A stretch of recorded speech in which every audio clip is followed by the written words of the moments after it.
Hello?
Hello, Hassan.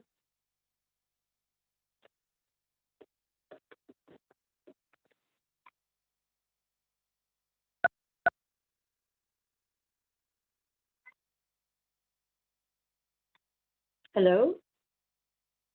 And use it. You're going to clip this and use this for everybody. Okay, everybody look good. This might be the example for eternity. Everybody. No pressure.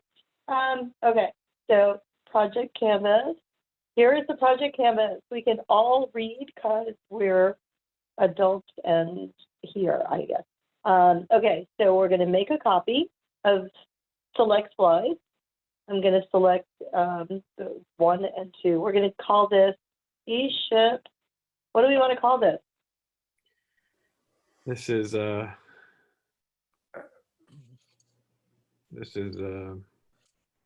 Ecosystem builder vision, is that?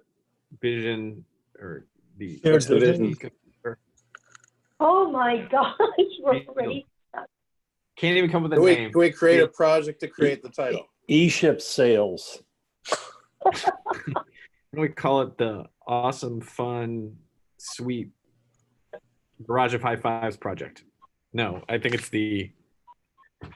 I mean, the technical name, which does not sound fun, is the Field Vision Draft Making Team, or the Draft Field Vision Making Team. We can change it later. Just needs a name. Well, okay, but number so it's actually Field Vision, and it's a draft. Okay, so share it. But put the word.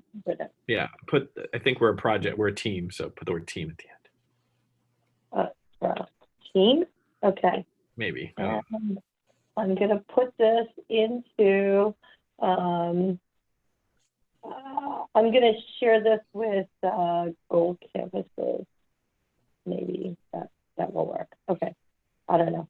We'll work on that, and I'll share this widely. So.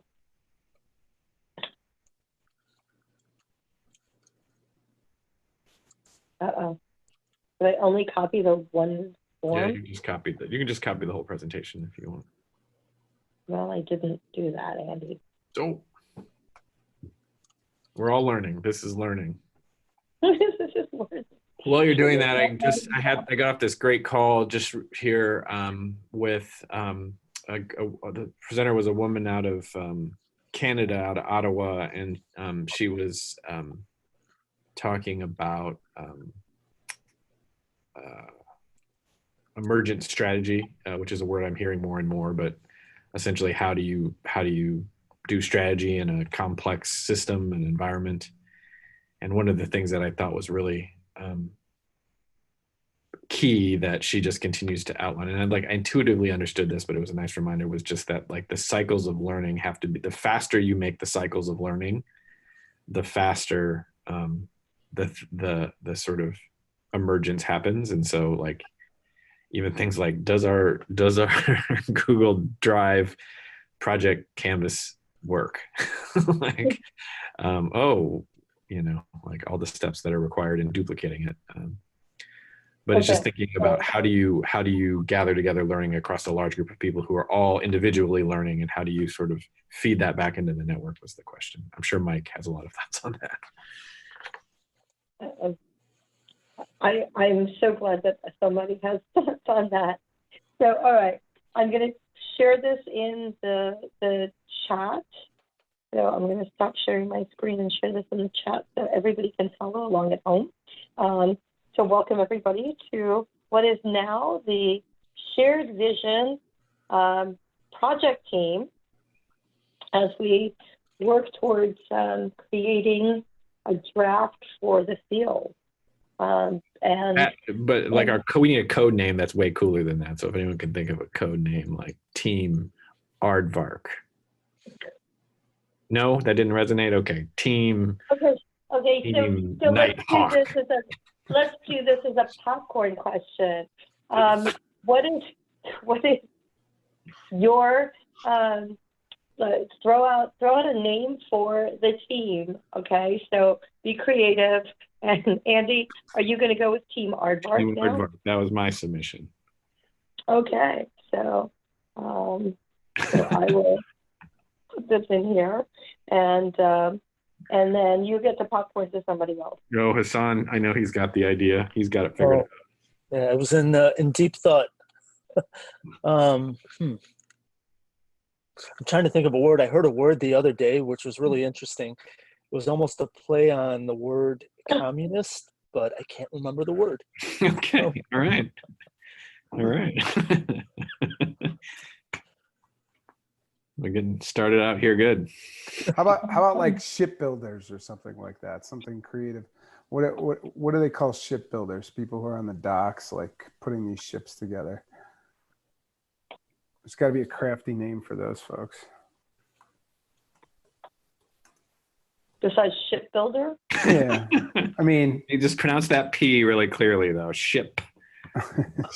Be clear. Is that your final answer, Brett? shipbuilders. Let's do it. Ship. Zoom, you lose those P's on the microphones on these computers. I'm telling you, that's not what I thought you said first. You're like, I think because you said, oh, I think it's something to do with shipbuilders. You know, people build ships, and I was like, oh, that's not what I heard. All right, go ahead, Brett. Popcorn is somebody else. Boy, we are a creative bunch. Let's go to Peter.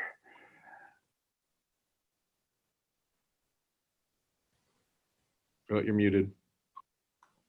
Here we go. I'm unmuted. Well, there are two thoughts. One is in honor of this year's Super Bowl. We call it Team Mahomes. That's good. You know, they'll instill. And the other one was I actually heard this on the radio on how do you get a Irish accent? How do you express yourself in an Irish accent? And there is a method for doing that, and I gotta find it here now. I just lost it. And you have to say this rapidly: whale oil beef hooked. Oil beef hook. So if you say it very quickly, you'll. Okay, you're going to type that in the chat, Peter. Well, I'll I'm be not fucked. typing that one. Did I catch it? Yeah, you got it. Okay. By the way, I've broken the PG rating on this Yep, you got it. Zoom. All I would say is this is a good example of emergence. When Cecilia posed that we actually did the question, I was like, what is going to happen? It has now gone in 4 completely different directions. Then I would see, this is why you need a team. You got, because you never know. You just but you know, this will inspire people to speak quickly. Mike? Boy, it's recruiting is gonna be awesome. Mike, did you? Here you go. I put it in chat. Will be hooked. That's good. I think as a group we should be open to other ideas that come later, but the one that comes to mind now is the Moochers. Okay. I don't know where that came Moochers? from, but the Moochers. Yep. I don't know where Team Aardvark came from. I haven't used that word in years. Yeah. It just popped in my head. Okay. I feel like we're the pancake makers. Oh, that's probably the Okay. best one out of them all. Yeah. That Trying to sounds. stay a little bit more G-rated. Okay. So that was. Do you all know the first pancake rule? Just to be clear, because otherwise that's not going to make sense. So you better spell that out. No, go ahead. Tell them about the pancake. Well, you say it like I invented it, like I stole it from someone else. The That's first why the pancake. Moochers. Yeah, that's why the Moochers. The first pancake rule is that no one can make a perfect first pancake. Like I don't care how good you are, how good your pan is. Like the first pancake always is subpar. And so you use that a lot, or I use it a lot when a first draft comes out, because you get the groups, as you all know, you've been in it, where everyone is trying to get to perfection, and you're like, no, it's not going to be. Like the rule I always say, which I stole from someone else, is the 80% rule. Are we 80% happy with it? Good first draft. So I made pancakes for the first time in a while this past Sunday, Yeah. and the first draft, I don't even think 80% of it made it. It fell into little pieces. So It's like I bet it was like a Buddhist like sutra years ago somewhere, and I bet they were like, but it's in Tibetan, so no one can read it. But it was like you can't make a good first pancake, and that was it. That was ancient wisdom. Okay, so I'm going to tell on Andy, and then we'll get started. But for those If we who don't if we know, combine Cecilia and Peter, we get well, wait. Yeah, somehow go I ahead. get Try that out. Come on. beefcakes. Oh yeah. Beef plus pancakes, beefcakes. Okay. We'll keep iterating that idea. Yeah. okay. Just So you're telling Andy has this book on food. For those of you who don't know, Andy's like really into food, like more than foodie. He's like scientifically food geek. I'm gonna take those. And he admittedly spent a weekend perfecting pancake recipes, like different oils, different flour, different whatever. If you all which I want to see my totally photos, I resonated. was looking for height. I have these photos of like the different pancakes with like different oils and how they rose. Yeah, You gotta, which yeah. I can definitely relate to because I have a son just like that. So he would totally spend the weekend going over those things. Andy has entirely too much time on his hands. Yeah, apparently. Come on over for pancakes, though. Coming over for pancakes. I'm getting pretty good at them. All right. I'm not All right. writing the vision, but I have time to make pancake experiments. That's right. So on that note, here we go. So we're going to call this the field vision draft, and I guess we can all share in the link. So the link is up here on the top of the chat. You can click on that and follow along at home. I can help scribe, but I guess we'll get started. Is this ESHIP goal 3.1, 3.2? I don't have that in front of me. Don't you have these memorized? I believe it's 3-1. Oh my gosh. Yeah, I think it's 3-1. Okay. Yes, I have that all ingrained in my head mostly. But I thought you had it tattooed on your arm, frankly, all the goals and I- different initiatives. How serious of a community manager are you? oh my God, no managing. Communities don't have managers. Did you not talk to Christine? You have to get the memo. No management. And this is for those of you who end up watching this video later, know that when we say that this is a draft, this is something that we're going to share at the ESHIP Summit. But along the way, from now until the summit at the end of June, we will actually be sharing some of the progress as we go along to make sure that we're on the right track. So this is not just those of us who have been on the call and this is it for a project team. This is actually a work in motion. So there you go. Okay, I will start typing these, and besides the project team and the goal and the initiative, do you want to start with the project description? Yeah, I think we can. I mean, I can give that. I mean, I think I'm going to summarize what we discussed on the last call.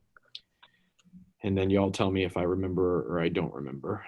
The intention of our little project team is to produce a draft vision for the field or field level vision for the field of entrepreneurial ecosystem building that we can then get input, feedback, or do stuff with at the 2020 ESHIP Summit, which is in June, late June of 2020. But our project team is going to basically develop a first draft or first pancake of a field level vision for the field of entrepreneurial ecosystem building using input from past ESHIP summits, input from the current ESHIP community, and other resources. And just to check, it is specifically vision for the field. Yeah, I think that if you, let me actually just pull my own thing that I sent you. So in the Slack channel for goal 3, I shared a couple things yesterday. I gotta find it now, hold on. By the way, that was really helpful. Thanks for doing that. No problem. I Sort of dredged just- up memories. yeah, I sort of dredged up all the everything that I could think of that would probably influence or came out of conversations we had this summit regarding this. Number 3, I said I found a small group conversation guide for the first summit around the topic of a field-wide vision, and it was Amanda West made this, and it's a great way to frame what we're working on now. And so essentially, if you want to take a problem solution approach, it says, Ecosystem building is an emerging field full of new possibilities. This exciting future is being expressed in a variety of ways, and no overall shared vision of success has been established. So your mission, should you choose to accept it, and this is interesting to show you how we've stayed on target, is this was just small group conversation, but answer the question, to what end? Describe what success in ecosystem building looks like and why it is vital to society at large. So that, like the actual project description, is like a vision for the field that answers the question, describe what success in ecosystem building looks like and why is it vital to society at large today. And so to me, why that's important, and kind of just, again, contexts for those of you who maybe have come in sort of mid ESHIP Summit stream, is that when you get people in a room and you ask, why do you do ecosystem building, you get a myriad of answers. And that's best actually captured in that video that we created at the end of the summit in 2018, which is why do you do what you do? There's a link in the Slack thing. If you go watch it, it's about 4 minutes long, and literally just ask people, why do you do what you do? That was actually intended as an input piece for this question. And the idea is that, like, if you talk to economic developers, they're going to say we want jobs. If you talk to people that support entrepreneurs, they're going to say we want more entrepreneurs. You talk to people like me, you're saying, oh, I just want an awesome community that people can do creative stuff in. And even all of us on this call, like, maybe doing this for different reasons, but there isn't a clear consensus, or at least even visibility on what those various things are. And so to me, a vision for what the vision for the field is essentially saying ecosystem building is to what ends, like, and the answer might be a lot of things, but what we want to do is to get to a point where we've sort of synthesized different perspectives and are able to present something at the ESHIP Summit. The fortunate thing for us is we have Mike in the room, because Mike is the chief facilitation officer for the ESHIP Summit, and the Value Web has a long history in how do we create environments in which people can take in information and provide feedback and insight and input. And so the Value Web will once again be the facilitation lead of the ESHIP Summit. So I can control the agenda to the summit. Mike and his team at the Value Web are going to be able to really help make sure that there's a process of feedback. But what we need is, like, the thing to give feedback to or input on, or I don't know, ratification or whatever the right thing is our team decides. But that's kind of the current state of affairs. Does everyone agree with that, or not agree with it? Does that make sense? Yep. So one of the things that I said it was really helpful, and one of the things that popped out a lot in a lot of the descriptions, in terms of, well, not descriptions, but in terms of sort of purpose, was the word inclusive. Yeah.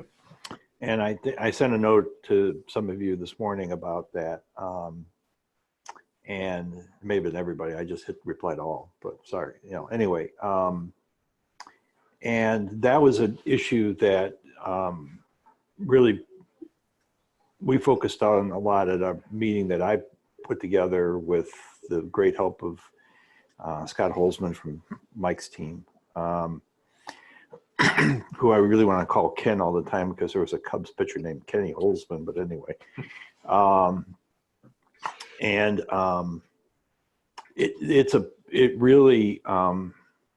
We really spent a lot of time on that. And it really does make a difference what the context is in terms of how you want to define the word. But it's one that keeps getting sprinkled throughout everything that was, Andy sent us today or yesterday. Mm-hmm. And I think it would be useful for us to at least get a sense of range with respect to what we need about inclusive. We don't need to define it, but I do think it's important to kind of figure out at least what's in and what's not in the bucket. So for instance, we spent a lot of time about how do we include those who don't ordinarily have a seat at the table. Those are, people who don't get invited, but who need to have a seat at the table. And where that's important is in Del Gein's work in Omaha with the Kansas City Fed on the issue of edge communities. I mean, a lot of his work in terms of entrepreneurship is focused on communities that get ignored. So is that what we mean by inclusive? You know, or does it go beyond that? So I'd like to, I don't think we answer it now, but I do think we're going to have to kind of keep circling back on that. And what I would suggest is, like, that's a perfect example of why it's easier for a small group of 6 or 8 or whatever group this becomes to actually take a cut at a draft where we're synthesizing a bunch of stuff and then really put out our first try at it, or a first pancake, and then really use the room of 500 people to like get the feedback. And, you know, I think about not just like small conversations, but also potentially, you know, Mike, your team does that scribing where you write on the walls and you put stuff up and you let people write on it. Because I do think one of like that is like I think that's like one of the fundamental things that I don't have a great answer for, which is inclusion. But when everybody says inclusion, they mean 17 things. And so making sure that we get everybody's a diversity of perspective on what that means and defining it. But our draft is going to take a first cut at it because you got to have something to respond to. But that's a good example of why I think the next 5 months or 4 months or whatever time we have to get to that is the cool opportunity. And I'll just add to that, that's, yeah, very insightful from both of you. I think this is exactly right. I'll just say that in my experience, what would be really valuable is if we can, between now and then, while we may hold this in a particular way, and a small group certainly can make moves that a much larger group has difficulty making, but also the version that we get to, and very much even as a draft, the more input that has on it by then, and the more people that have seen it and already weighed in on it, to have some level of that baked in already by the summit would be incredible. Yep. So that what happens there is people kind of recognizing, oh yeah, I see they listened to what I said here, and this already kind of reflects where I thought this was headed. The less that can surprise people there, the better, and the more that their feedback can ideally be sort of smaller rather than, you know, huge, the better. Even if some people are seeing it there, as I'm sure will happen for the first time, what I'd love to do is think of this group as both leading and taking a shot at something, but also holding the process of trying to build cycles between now and then. That for me would be kind of the best way to ensure that when we're there on site, that process that can happen in a very short period can be as productive as possible, and ideally land something, even if it's not perfect at the end of that session, but getting it closer to something that people will recognize as saying, yep, this is almost there. Yeah, and to that end, I don't think it's one of just throwing this out and asking people to respond. I think that you need to recruit some responses from people who've already been outspoken on this issue in particular. So two come to mind are Dell and Rodney Sampson. And Rodney was at my meeting and challenged me on the word. And it was an interesting conversation because I said, well, Rodney, I got this from you. And, you know, and kind of used his words from what I remembered him from prior meetings.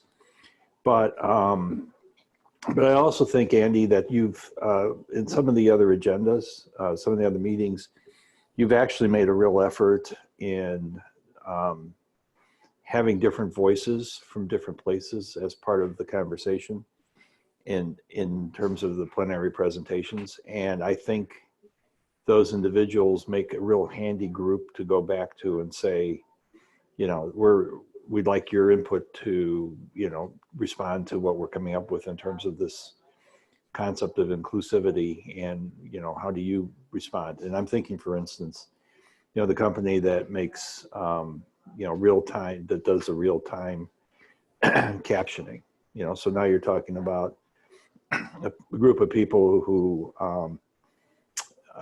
you know, have you know, can't, you know, require that kind of support in terms of being able to be engaged more fully in meetings. You know, other people within the disability community, you've had people from different racial and ethnic groups And I think that's all part of the engender. I think those, you already had them as part of conversation. I think it's just, it's easy to go back to them and say, look, this is what we're dealing with, and you have any ideas. Yep. I think that's right. So, in terms of coming up with mission, vision, values, so I'm trying to wrap my mind around us to figure out how to go about it. And it feels like it makes sense to kind of go backwards, because we've got the 7 goals, which are ultimately trying to achieve something. And those 7 goals basically ultimately should be feeding into whatever that is that we come up with in terms of mission, vision, and values, because those are the things that are driving toward achieving that vision. So I'm just thinking, like, how do we go backwards using the goals to come up with the mission, vision, and values? Because we already have, usually, like, you'd have a vision or a mission, and then you'd come up with ways that you're going to go about achieving it. And we already have the 7 goals.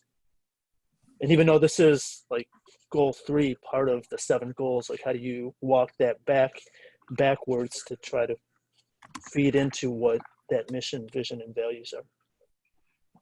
Does that also mean sharing this with each of the goal teams, and maybe sharing it on Slack, or getting people to kind of look through these on a given month or whatnot?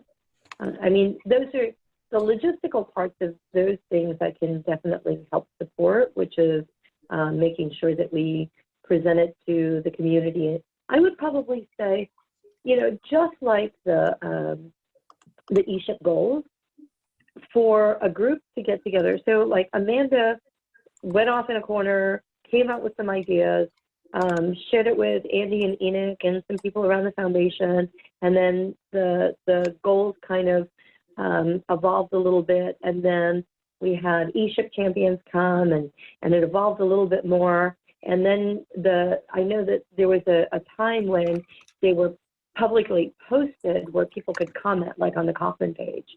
So is it that kind of cadence that you think might be helpful, or just throwing out there, like, how do we, because if you get people to look at it too early, then there's a whole bunch of wordsmithing going on, right? Or there's, so what's a good cadence, do you think?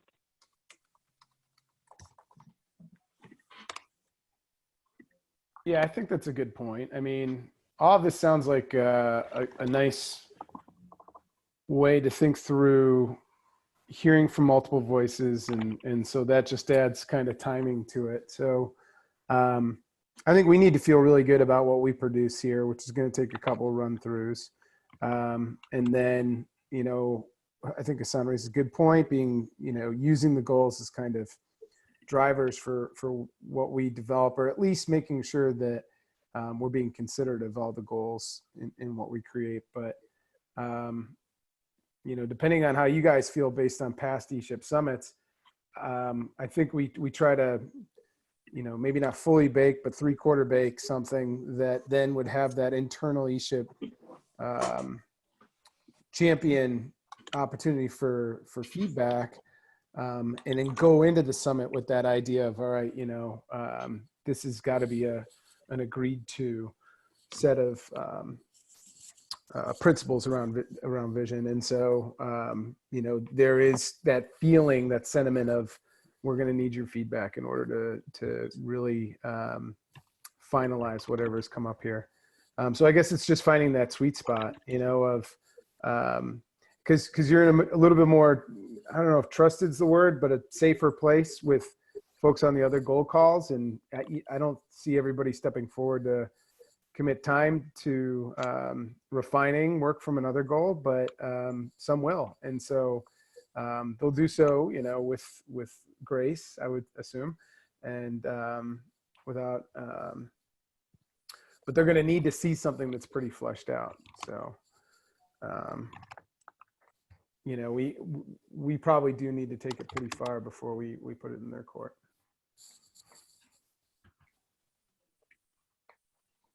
It would be Although I will cool for that, attest. to that. Oh, go ahead, Peter. No, I was going to say I will attest it's Celia is really good at drafting people into jumping into other groups. So you can always count on her to sort of drag folks in. But anyway.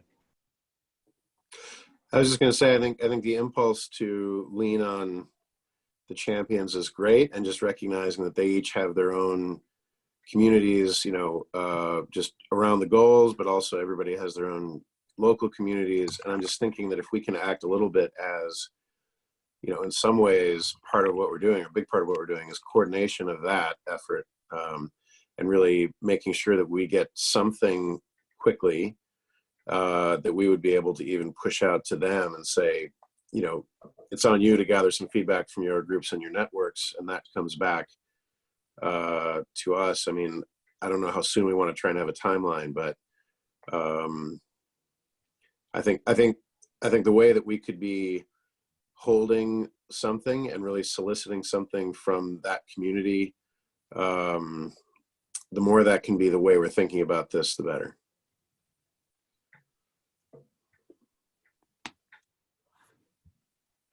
So do we want to start by taking some of the things from the last, the things that Andy unearthed?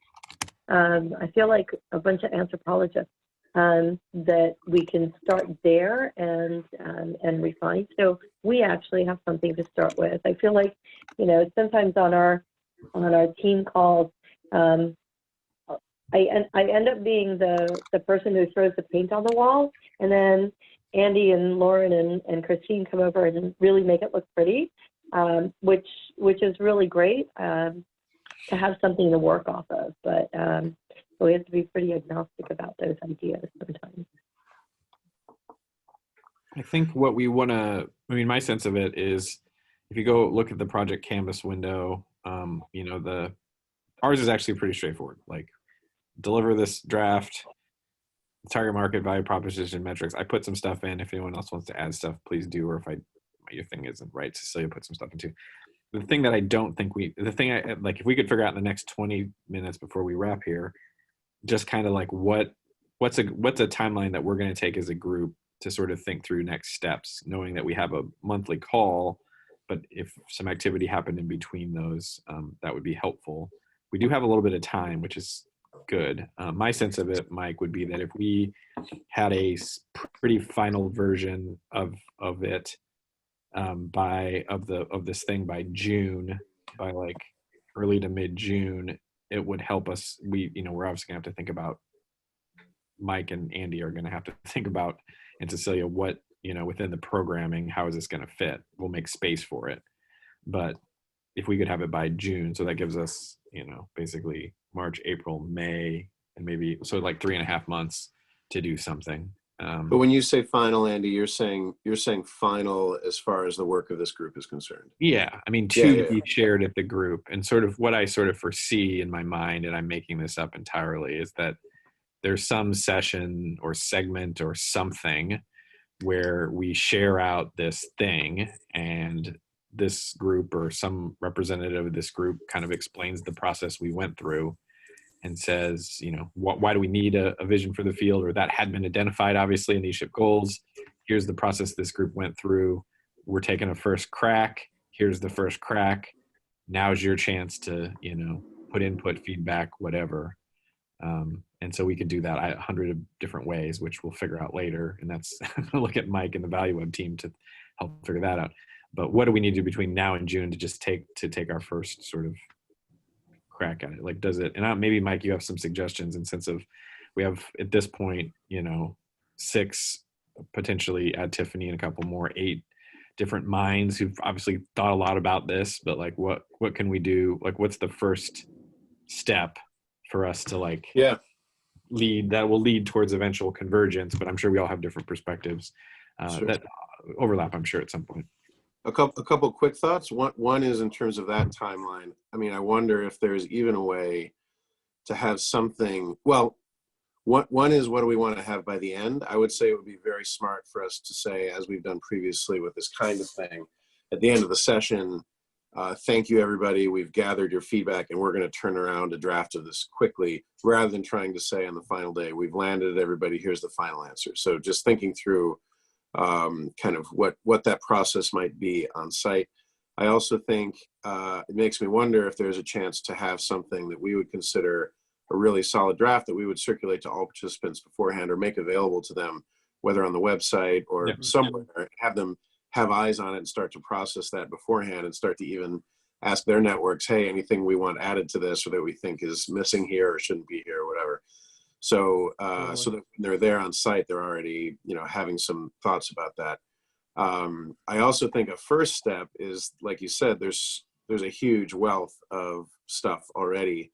To me, there's a valuable pass that could be made at saying, here's what seems to us to be least controversial and most essential. No matter what, no matter where it goes, we have to have these things as part of what our answer is, or everybody's going to say, wow, you really messed this up. It's like there's the kind of obvious stuff that we feel, okay, this is core, and it's not controversial to say that it's core. And then maybe, another, so just really a sense making of everything that's there, some kind of like a landscape, sense making and assessment of what do we have, what lives at what level of, acceptedness in this community. And then really starting to map out and say, well, what pieces do we think ought to be part of this, or what's the process of gathering the rest and getting to specificity on all of it. But I think that all exists already. And to me, this type of group that we have right now is exactly the right kind of size for that effort. Can I ask a couple questions? So is the feeling that this Canvas slide should be able to encompass everything that we want to bring to the table when we present to ESHIP, or is the feeling that this would motivate the creation of something larger, maybe more, I think it's that. Okay, it's that. Yeah. And the way to think about these, just at least in the way we've thought about these and why these guys are sort of testing these project canvases, is if someone wasn't on this call and they were like, that sounds interesting, what is this group doing? Yeah. You can have a one-stop shop to be, this is what is happening. Now, this does not obviously contain like everything that we're saying right now. This is not a notes document. This is simply a project overview. Sure. And it just gives folks a sense. And so I think someone's already clicked we are seeking new members. And so we can send this out and say, hey, does anyone want to join us? But this is really like the plan, or at least the initial plan captured here. Okay. All right. That's great. Thank you.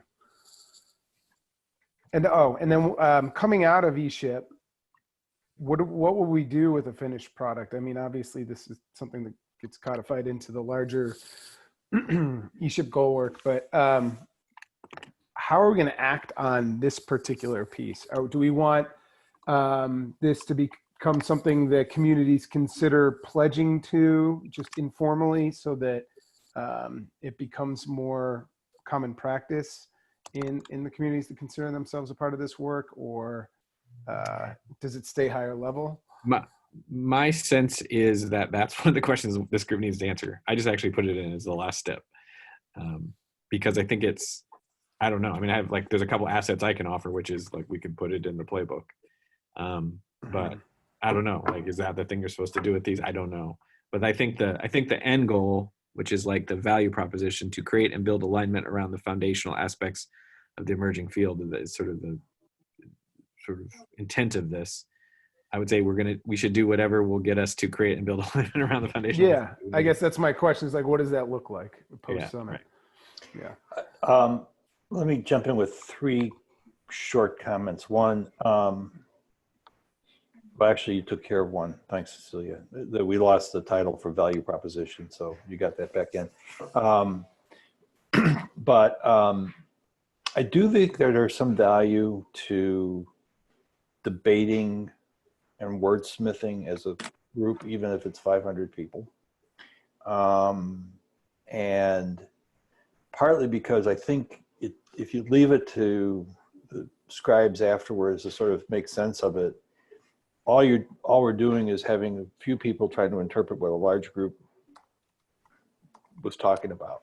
And I think it would be useful to at least get the group on record to come up with specific ideas in terms of wordsmithing, so that when it is left to the final drafters to come up with something, they have something more solid than just trying to ease out from what they heard.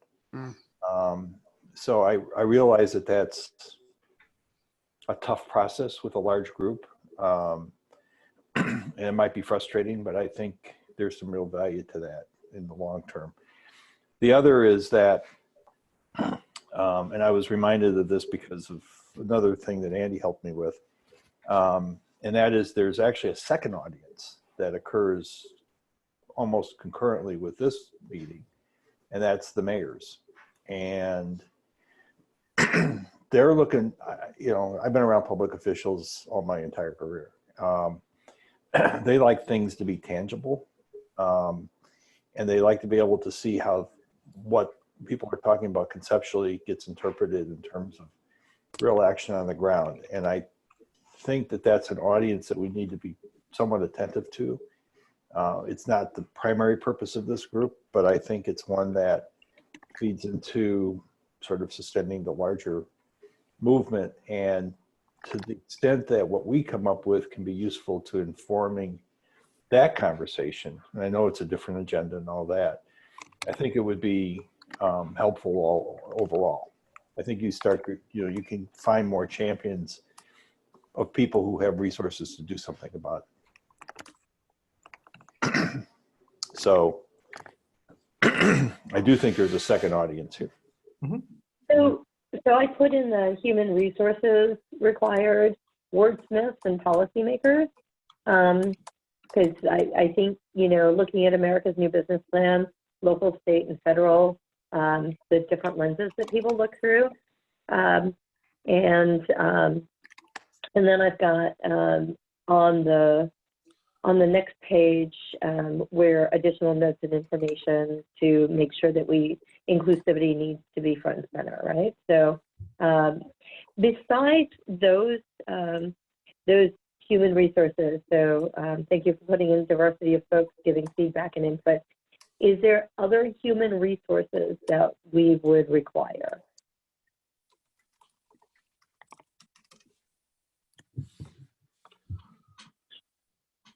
And I mean, the one that I asked in my post is that it would be, I think it would behoove us to have somebody lead us lead this group. And the reason, I don't know if maybe it made a bunch of sense in my slide post, I actually don't think I should be that person.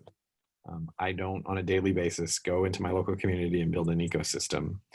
And for that reason, I know I'm an arm's length away from it. I used to do that. Also, there is I think there is too much influence from the Coffin Foundation in all of this work, partially because we're sort of holding the conversations, or at least convening the conversations. And so I'm actually intentionally going to step back and say, look, I don't actually want to have, I'll provide the platform, which is the ESHIP Summit, for us to have this conversation. But I think having me lead this is actually probably, I know it seems like I should, but having other people or a group of people or, 2 or 3 people, I think really would help us stay on track to making sure that we execute the project on time, and just making sure people know what their sort of duties they committed to do and are getting it done. I'm not like a project manager, but making sure that we stay on target, and also take some time to think about some of those questions one was just asked, what are we going to do with this after the summit? Yeah, that makes sense. Isn't that so in the email or the Slack, I know Mike had said that he would help. He's a incredibly invaluable resource as far as a facilitating person. And then Hassan had responded, and Hassan is probably more like boots on the ground as far as somebody who interacts with entrepreneurs. I went to a 1 million cup this morning, and I realized that I am also 2 steps removed. Plus, I'm here to help make sure that the logistics happen the way they do, or if we need to pull people in. I mean, I'm more of your support person than than anything else. So, but man, going to 1 million cups this morning was like, oh yeah, there are those people around. So that was really interesting to me. But, and then Beth just emailed and said she couldn't be on the call today, but she would be involved. But I think Hassan, Beth, and Mike all being integrally involved in as ESHIP champion, more or less. I would love to invite somebody who is not considered, you know, as connected with the foundation and the resources. So I don't know. Is that you, Peter? I don't know. I don't want to put undue pressure on Hassan and Mike and Beth, but if the three of you or a triad or two of you just would be interested in being really the team lead on this, again, not saying you do the work, we all have to do the work, but just holding the vision for the group, I think would be, I respected and appreciated by me and other folks as well. Understanding that our goal is actually just to figure out what's going to be our process to get feedback. And then whatever, like I have my sense is our next conversation is going to be, you know, probably like hashing into some of the, like that stuff that it'll probably take us a month to get through it, but to go look at it and hash through it and have that conversation. I'll just say I'm super happy to do whatever of this work I can. I am not the person who should be kind of project managing or coordinating and scheduling, just given home family situations and other things. So happy to help in a lot of different ways. I recognizing I should not be the one kind of holding people and times and dates at this point. Yeah. I think between myself, Mike, and Beth, I think we have a good enough working relationship where we can like figure out the logistics of who will do what. So one of the thoughts I do have, I know Beth's not here, so, and I don't want to really speak on her behalf, but one of the ESHIP goal initiatives that she's very interested in is the making the case, which is like 6.1 or something. It's like a shared PowerPoint draft to help us explain all this, right, essentially. And I wonder, you know, when you think about like, what are the interdependencies? I don't know if that's an interdependency, but it's a really closely linked one. And again, I don't want to speak for Beth because obviously she's got a lot that she's working on, but if Hassan and Beth, if you want to talk more with Beth to say, could we sort of link up those two projects and just start with I don't know where that project's at or if it's going anywhere, but if the two of you would really say like, we're going to be sort of the team leads for this, I think that would be awesome. I mean, I would vote for that. Not that it's never voting, but I would vote for that. And also just allowing for, what I really like about it is both Beth and Hassan are, you know, have been and very recently been on the ground in there doing the work in two very different communities. And that you're both also sort of elevated up to the field level through your work as ESHIP Gold Champion. So you're also thinking about the field a lot more. And that, you know, to me, that's why I would nominate both of you to say, you know, can you just help keep us on track here?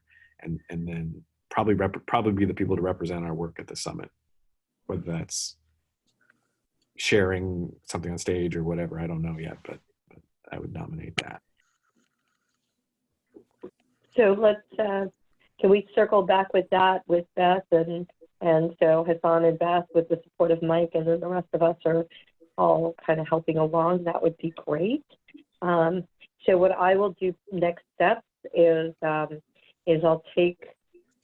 make sure that you've got everything else linked to it. I think we'll share this project canvas as a work in progress on the dashboard and then in the Goal 3 Slack channel so people can access it and know what's going on. So can we collectively in the last couple of minutes go through this project canvas to make sure that we've got as much filled out as we could? And that would be great. So our field vision draft project name, we'll call the team something else.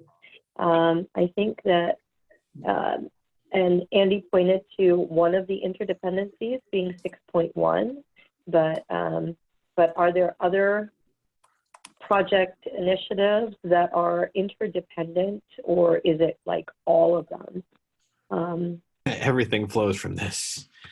Okay.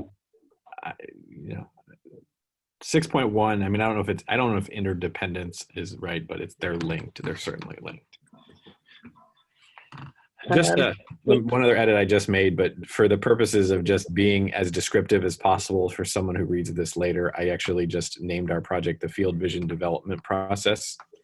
Okay. If Hassan and Beth decide that is a bad description, you certainly can edit it. But I was just trying to think of, like, if I was reading this, what would be the literal description of what this group is doing? All right. I'm going to also add to this 2.3 is a training and tools for building collaborative culture. And I feel like this would be part of that, right? So you can't train and create a tool for building collaborative culture without some kind of vision that's been drafted by a bunch of people that are deep in the weeds of this, right?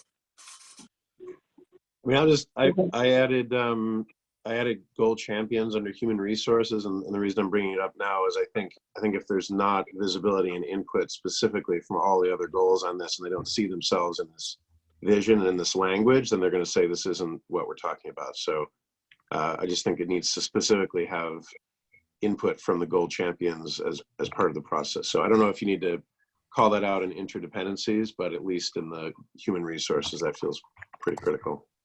Yeah. I think that's right. So, okay, so now we have a challenge because I'm looking at goal 3 stuff, and 3.1 is field-wide mission, vision, values, and outcomes, where 3.3 is universal ecosystem builder pledge. So are we also going to build out a pledge out of this? Because if you're creating a vision for the field, it seems like a natural evolution. Yeah, I agree. I mean, my sense is, let's see how far we get. I mean, I think you can put that as an interdependency. Mhm. Okay. And if we All decide right. that's something we can do, I just remember where the ESHIP goals came from. So this was tons of community input, small groups of conversations, some prioritization on a year of goal calls. These are general soft targets. They're not definitive absolute must-haves. If it's like 3.1 and 3.4 don't have to necessarily be different things. Maybe the same thing. Maybe it's not exactly a pledge. Maybe it's a checklist. I don't know, but they're just sort of guidance to get us from what we heard from people saying this is really what we want, and they're certainly related. But part of me wonders what are we going to come up with, and then whatever we come up with, will that make sense to go in pledge form or some other form? Might be the answer to the question also of what do we do after the summit with it. I don't know, but certainly related. Andy, just in terms of timeline, so ESHIP is the 29th of June. Yeah. So are you envisioning that this will be just a presentation at the summit, or will there be print materials in advance just so we can figure out when, like, our drop dead date is on this? Yeah, well, I would say it's up to the group. If the group decides they want print materials, then deadline is much earlier. If it's going to be on a display or in an app or on a wall because ValueWeb draws it, then it obviously could show up mid-June. But if it needs to be in the program, for example, that's probably a June 1 deadline-ish. I don't know exactly, but I can check. And I'll just say my personal preference would be that if we're trying to communicate to people that we want their input and that this is still on some level open to changes, then let's not print it. Let's plan on having it sort of up in the space and something that looks like it's still in process, even if it's far along in that process, rather than, hey, everybody, here's where we landed. I think that's right. Yeah. So given that we are at time, I guess the question is, what do you think our homework is? So I'll connect. I'll connect with Beth, just to fill her in. I know that she'll watch the call, but I'll connect with Beth for starters. Okay. I think a pass. I know there's a lot of stuff, but I think a pass through what exists and a little bit of that first level of pulling out, hey, no matter what, this is essential. I think that can happen now. And are you thinking each of us can just kind of do it on our own? or Beth and Hassan, maybe you can help us figure out a process to do that. Yeah, maybe we can. I mean, I can imagine that being a collaborative, in a linked doc, saying here's a place to put the most essential things, and maybe we even have a space for a vision, a space for the different pieces, and just a very loose description of of what we're trying to get to. Sort of, we know which piece maybe goes where, and we can start to pull that. One on language for things like inclusivity, one for a description of the world when we've done what we say we're doing, which is the vision. You know what I mean? Just kind of sectioning off of that, and we can sort of all pull things and put them where we think they go.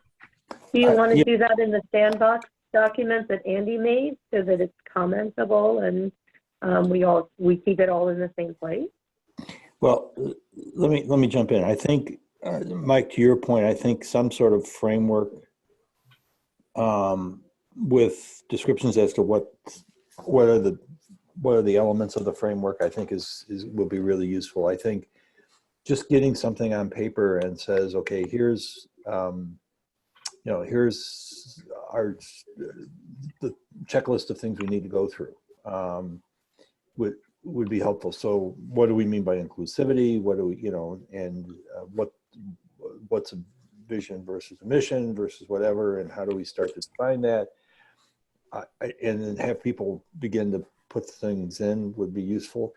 To your point, Cecilia, I think Andy's thing is really useful as background, but I'm not sure it converts that framework real easily. I think we actually have to sort of lay it out as a sort of like a checklist, things we want to start throwing in. It's source material for it, but I don't think it necessarily is a one-to-one correspondence. Yeah, but a new document that's linked and that is pulling stuff from the things that this is linked to would be great. Yeah, that's exactly what I have in mind. Yeah. So maybe the homework is that Hassan's going to talk to Beth and see if she actually wants to do what we're suggesting she would be good at. And when she says yes, when she says yes, hopefully we'll see. She's got a lot of plates too. But that I think maybe in the meantime, or I think that having Hassan and Beth help us figure out kind of what buckets do we want to capture some of those things in creating a document. But in the meantime, if folks have the interest to just flip through some of that stuff from the past summits, or even at a minimum, just watch the video. Why do you do what you do? Because it will remind you of actually how many different things people are trying to, or how many different outcomes people are seeking with. I'll link it to the Canvas. Yeah. Actually, put that video in here. That's cool. Hassan, does that seem right? Did I capture that? Yep. Okay. This is exciting. I think this is really a solid move, everybody. Yeah. Hassan, if you need help creating that document or pulling all those things together, let me know. Just ping me, and we'll work on that backroom stuff. Okay? That's cool. Thank you. All right. Have a great day, everybody. Happy National Entrepreneurship Week. Thanks, everyone.